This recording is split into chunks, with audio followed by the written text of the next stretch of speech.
Hi, you're on the Bible Forum. I'm Warren Sprouse. We're here for another week, another evening, couple of hours together, looking at life through a biblical lens. We are in the beginning of March. Things are happening all over the place. We're finding out stuff every day. If you would like to be on our mailing list so that you get the rundown on Friday or Saturday, whenever it's completed, write to me at Gmail, thebibleforum@gmail.com, and just say, I want the letter or whatever. I'll know what it's about, and I'll put you on the list. We don't send you stuff, don't advertise anything, we don't do anything like that. Just keep you updated on what's happening. That's all we're about. We have a number of things that are happening this week, and I have a number of opinions that I'm going to share with you. So we'll need to get started right away. I want to tell you a little bit about Oprah Winfrey. Oprah Winfrey is charging CBS TV, or CBS Company, $7 million to air her interview with the ex-royals. You've seen the advertisements. The ex-royals are being paid nothing for the event. She's charging CBS $7 million. CBS is charging $325,000 for every 30-second promo you run on your platform. Now, the Sussexes, as they are known, have a 5-year contract with Netflix valued in the $100 million range. And that's according to people with knowledge of the deal. What do you get? It's a whole different world. We got word this week from John MacAuthor out on the West Coast. This from ChristianHeadlines.com. MacAuthor delivered what he calls a State of the Church address recently. This was in place of his annual Shepherds Conference, which was postponed. Postponed because of what is called the ongoing litigation and the, quote, recent threats the church has received from the state. About 3,000 men were expected to attend the Shepherds Conference. It's for pastors. And during Wednesday's address, John urged evangelicals to stop creating alliances with non-Christian groups, stop pushing for religious freedom, arguing that it's unnecessary. His logic, he says, the gospel offends the sinner and seeks to break the sinner's comfort and contentment by bringing him into the stark realization of the eternal judgment of God. He noted that evangelicals have become like Peter because they're looking for alliances with Satan that they think somehow can aid the kingdom. John said, I told our congregation a few weeks ago that I could never really concern myself with religious freedom. I would not fight for religious freedom because I won't fight for idolatry. Why would I fight for the devil to have as many false religions as possible and all of them be available to everybody? Despite religious freedom having wide support amongst Americans, John noted that Christians will continue to be targeted by the hostility of sinners. You can't make them love you. Over at the Billy Graham Association, article this week about the U.S. House of Representatives, that they passed a very dangerous piece of legislation, he called it. It's called the Equality Act. And that act, at the time of writing, was on its way to the Senate. He says the Biden administration has said they want to pass this within the first 100 days. Under the broad reach of the Equality Act, schools, churches, hospitals could be forced to accept the government's beliefs and mandates about sexual orientation and gender identity. That would be intrusive and far-reaching. It would threaten everyday speech, where people can be fined or lose their jobs for using the wrong name or the wrong pronouns. Look at what the bill does. The Equality Act legislates that we allow boys in girls' sports, boys in girls' locker rooms, men in women's shelters, men in women's prisons. It'll force teachers and students to publicly pretend that a biological male is really a female or suffer the consequences. Schools will be coerced to instruct first, second, and third graders that they can choose to be a boy or a girl, or they can choose to be neither or both, making biological gender and everything you know about science a relic of the past. The Equality Act will use the force of law across all 50 states to threaten the right of Christian and other religious ministries to hire people of shared faith to pursue a shared mission. Picture a Christian organization being forced to hire people who have no passion for its beliefs, its teachings, or its mission, or who might even be hostile toward its deeply held beliefs. The Equality Act will strip health professionals of their rights of conscience. It'll force doctors and medical professionals who long to do no harm to engage in gender transition treatment such as hormone blockers and cross-gender hormones or even surgery. It's obvious that a Roman Catholic or a faith-based hospital should not have to perform gender transition surgeries that go entirely against what they believe. And the Equality Act will be a tool used by the government to deny, to threaten accreditation to religious colleges and universities if they do not satisfy the demands of the secular left to apply sexual orientation and gender identity to dorms, to sports, to places of privacy, and even teachings. The act could be used as a weapon to threaten the availability of federal student loans and grants to students at certain disfavored religious schools. This is our government at work. Over at Christian Apologetics and Research Ministry.org, they talk about the immoral practices that are being codified, that is placed into law, how that we have a moral and spiritual responsibility to stand against that. We cannot sit idly by and do nothing. If we remain silent, the wicked will prosper. However, increasingly, the media and even churches are working to tamp down any effort to inform or to encourage those who are blindly walking into sin or danger or destruction. Proverbs 31:9, Scripture reveals that we are to defend the rights of the afflicted and needy. Isaiah 1:17, we are to reprove the ruthless and defend the orphan. Psalm 83, do justice to the afflicted and destitute, and deliver them out of the hand of the wicked. We are to resist the sin of abortion. Exodus 20, verse 13, Psalm 82, 3 and 4. We're to resist the rise and promotion of homosexuality. Leviticus 20, verse 13, 2 Peter, chapter 2, verses 6 through 9. We're to have no other gods before us but the true and living God. Exodus 20, verse 3. We are to resist the redefinition of marriage to accommodate sin. Mark 10, verse 6.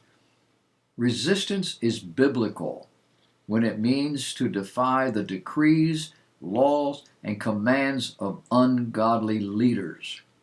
Exodus chapter 1, 15 through 21, 1 Samuel 14, verse 24, Jeremiah 26, 10 through 16, Daniel 3, 14 through 18, Matthew 2, 7 through 12, 2 Corinthians 11, 32 and 33. Our Bible stands against all of it.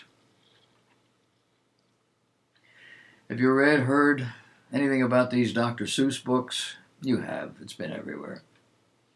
But a Virginia school district recently announced that it will not be participating in Read Across America Day because Dr. Seuss books, which are often highlighted during the celebration, contain racial undertones. Apparently, Read Across America Day also celebrates the birthday of Dr. Seuss, whose books have largely inspired generations to value reading and writing. Researchers said they believe there is little diversity in these books. Of the 2,240 identified human characters, there are 45 of color, representing 2% of the total number. Of the 45 characters of color, 43 exhibited behaviors and appearances that align with harmful and stereotypical Orientalist tropes. Look it up. Many of the Dr. Seuss books were written in the 1950s. Learning for Justice said in their article, quote, "It's also important to note that each of the non-white characters is male, and that they are all, quote, presented in subservient, exotified, and dehumanized roles," end of quote, especially in relation to white characters. New Mexico Governor Michelle Grisham on Friday signed a bill into law that repeals not only the state's 1969 abortion ban, but also conscience protections for hospitals and healthcare workers.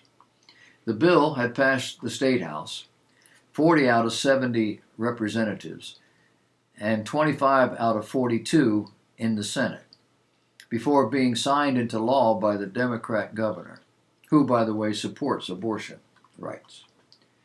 Now, although the 1969 law is not being enforced, Grisham and others wanted it repealed just in case the U.S. Supreme Court overturns Roe v. Wade. A woman has the right to make decisions about her own body, the governor said. Now keep in mind, as soon as a child is fully formed, including a brain, nervous system, and so forth, it is classified a human being. It's no longer a part of someone else's body. Even though it's hooked up, it's not a part of the mother. Grisham also noted anyone who seeks to violate bodily integrity or to criminalize womanhood is in the business of dehumanization. New Mexico is not in that business, not anymore. I would agree with her, but for the child, as well as the mother. The 1969 law outlawed abortion, but it also included exceptions for rape, incest, and to save the mother's life, or to stop a grave impairment to the woman. It also permitted an abortion if the unborn baby would have had a grave physical or mental defect. The bill's opponents criticized not only the removal of protections for the unborn, but also the removal of protections for hospitals and healthcare workers who oppose abortion. Look for another whole host of court cases against these groups. California lawmakers have introduced a new bill which, if passed, would fine retailers $1,000 for having separate sections for boys and girls instead of putting all their products together. This according to faithwire.com. Likewise, online products sold by California-based stores must have their products in a collective IDS, unisex, or gender-neutral format on their webpage. The text of the bill states that keeping similar items that are traditionally marketed either for girls or for boys separated makes it more difficult for the consumer to compare their products and incorrectly implies that their use by one gender is inappropriate. Retailers are mandated to, quote, hold, quote, one undivided area of its sales floor where consumers can find toys, childcare, supplies, and clothing in one place, telling them how to market their products.